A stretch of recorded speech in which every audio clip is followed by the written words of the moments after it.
రాజన్న సిరిసిల్ల జిల్లా రుద్రగి మండల కేంద్రంలోని ప్రభుత్వ జూనియర్ కళాశాలలో ప్రథమ సంవత్సరం విద్యార్థులు ద్వితీయ సంవత్సరం విద్యార్థులకు వీడ్కోలు సమావేశం ఏర్పాటు చేశారు. ఈ సమావేశంలో ద్వితీయ సంవత్సరం విద్యార్థులు వారి యొక్క అనుభవాలను ప్రథమ సంవత్సరం విద్యార్థులతో పంచుకున్నారు. అనంతరం విద్యార్థులు ఆటపాటలతో సాంస్కృతిక కార్యక్రమాలతో అలరించారు. ఈ సందర్భంగా కళాశాల ప్రిన్సిపల్ పి గంగయ్య మాట్లాడారు. ద్వితీయ సంవత్సరం విద్యార్థులు ప్రథమ సంవత్సరం విద్యార్థులకు ఆదర్శంగా నిలవాలని, వచ్చే వార్షిక పరీక్షల్లో మంచి ఫలితాలు సాధించి కళాశాలకు అధ్యాపకులకు తల్లిదండ్రులకు మంచి పేరు తీసుకురావాలని కోరారు. ఈ సమావేశంలో కళాశాల అధ్యాపకులు సిబ్బంది పాల్గొన్నారు.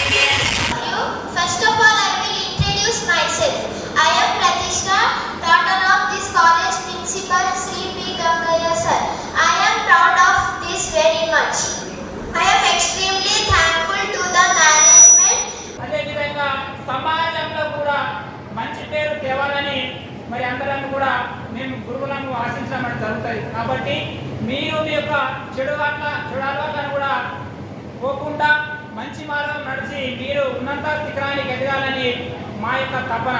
కాబట్టి మీరందరూ కూడా మరి ఉన్నత స్థానంకు ఉండాలని మేము కూడా ఈ వీడ్కోలు సందర్భంగా మరి చెడు అలవాట్లకు బానిస కాకుండా ఉన్నట్లయితే మనం కూడా మరి దేశంలోనే మనం మంచి ఇప్పుడు అంబేద్కర్ కానివ్వండి, అబ్దుల్ కలాం కానివ్వండి, రకరకాలు అంటే మన ప్రొఫెసర్ జయశంకర్ కానివ్వండి, ఇటువంటి మహనీయ పురుషులకు వచ్చి మనం కూడా అటువంటి స్థాయిలో కావడం అనేది జరుగుతుంది. కాబట్టి ప్రతి ఒక్క విద్యార్థులందరూ కూడా చెడు అలవాటు బాధ్యత కాకుండా మంచి మార్గం నడిచి మరి మనం ఉన్నంత స్థితిని ఎదగాలని ఈ సభాముఖంగా మీకు తెలియజేస్తున్నాను.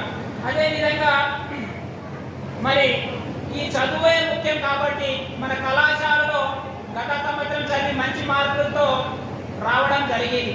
అదే స్థాయిలో మరి ఈ సంవత్సరం కూడా మరి విద్యార్థులందరూ కూడా మంచి చదివి మన కళాశాలకు మంచి మార్కులు తెచ్చి అదేవిధంగా తల్లిదండ్రులకు, అదేవిధంగా గురువులకు, అదేవిధంగా మన ఇంటర్మీడియట్ బోర్డు తరఫున కూడా మన కళాశాలకు మంచి పేరు వస్తుంది. కాబట్టి మీరందరూ కూడా త్వరలోనే మరి జరగబోయే ఎగ్జామ్లకు ఒక ప్రణాళిక ప్రకారం ఒక ప్లాన్ తయారు చేసుకొని మరి త్వరలోనే